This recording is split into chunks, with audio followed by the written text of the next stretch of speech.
Rome's emperor who lived like there were no rules. Imagine having unlimited power, infinite wealth, and absolutely no one to tell you what you can or cannot do. Now imagine using that power to declare war on the sea, make your horse a senator, and force people to worship you as a living god. This was the reality of Gaius Julius Caesar Augustus Germanicus, better known to history as Caligula, Rome's most infamous emperor who truly lived as if there were no rules. Caligula became emperor in 37 AD, at just 24 years old. Initially, the Roman people celebrated his ascension to power.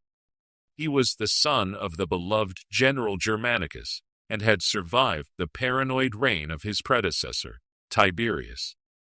Romans hoped this young, charismatic leader would bring a new golden age to their empire. For the first few months, Caligula seemed to fulfill these expectations. He freed political prisoners, gave generous bonuses to the Praetorian Guard, and staged spectacular games for the people. The empire breathed a collective sigh of relief. Little did they know they had just welcomed a monster into the highest seat of power. Something changed in Caligula after those first months. Whether it was a serious illness that affected his mind, the intoxicating effects of absolute power, or simply his true nature finally revealing itself, the young emperor began to exhibit behavior that shocked even the Romans, who were accustomed to eccentric rulers. Caligula started believing he was not just emperor, but a living god. He demanded to be worshipped and built temples in his own honor. He would force senators and citizens alike to prostrate themselves before him, treating them like slaves rather than subjects. This wasn't just ego. This was a complete break from Roman tradition and law. The stories of Caligula's excesses read like fiction, but they were all too real. He once declared war on Neptune, the god of the sea, ordering his soldiers to march to the beach and stab the waves with their swords. He then commanded them to collect seashells as spoils of war, to display in Rome as trophies of his victory over the ocean. Perhaps even more infamous was his treatment of his horse Incitatus. Caligula didn't just love this horse, he treated it better than most humans. Incitatus lived in a marble stable, ate from an ivory manger, and wore purple blankets and jeweled collars. The emperor planned to make his horse a consul, one of the highest positions in Roman government. Imagine senators having to take orders from a horse. Caligula's sexual appetites knew no bounds.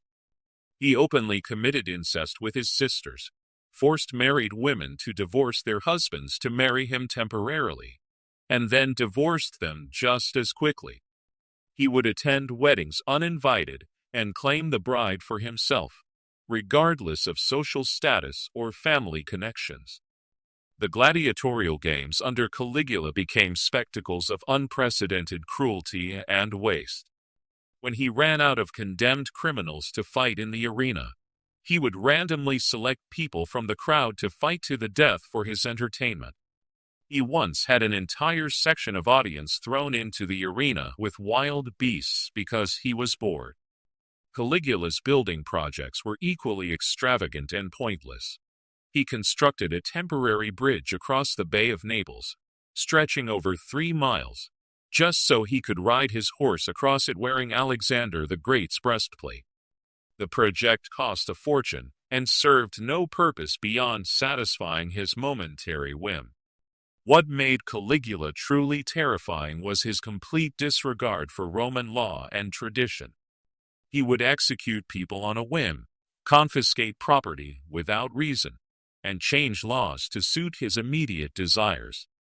He once said, "Remember that I have the right to do anything to anybody," and he lived by those words.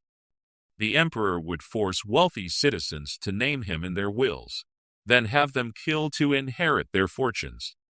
He sold gladiators at ridiculously high prices to senators, forcing them into bankruptcy. When Rome's treasury ran low due to his excessive spending, he simply took whatever he wanted from whoever had it. Caligula's paranoia grew as extreme as his other behaviors. He saw enemies everywhere and trusted no one. He would execute people for the smallest perceived slights or simply because he didn't like their faces. Roman society lived in constant fear, never knowing who would be next to face the emperor's unpredictable wrath. What transformed a seemingly normal young man into one of history's most notorious tyrants? Modern historians and psychologists have debated this question for decades. Some point to the traumatic experiences of his childhood, watching family members murdered by Tiberius's paranoid regime.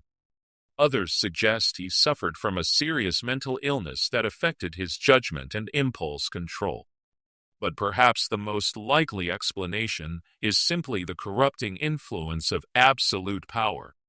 When someone has unlimited authority with no checks or balances, when their every whim becomes law, when people must obey their most ridiculous commands, is it any surprise that they lose touch with reality and basic human decency?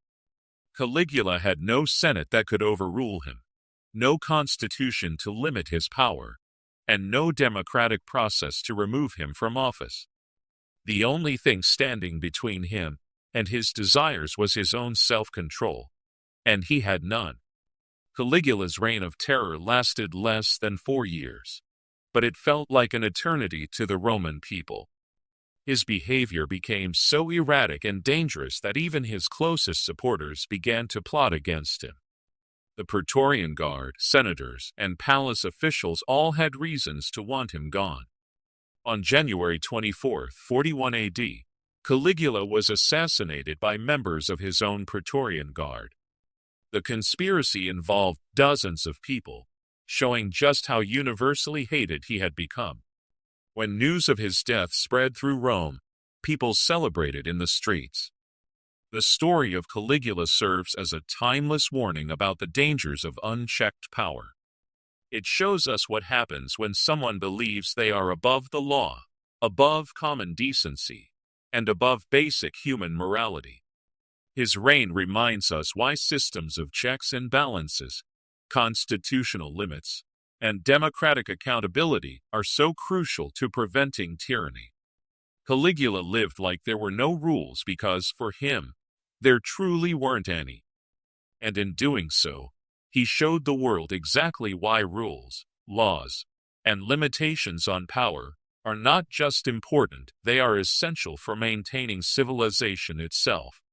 In just 4 short years, this emperor without rules nearly destroyed one of history's greatest empires, leaving behind a legacy that continues to serve as a warning to anyone who believes they are above the laws that bind us all.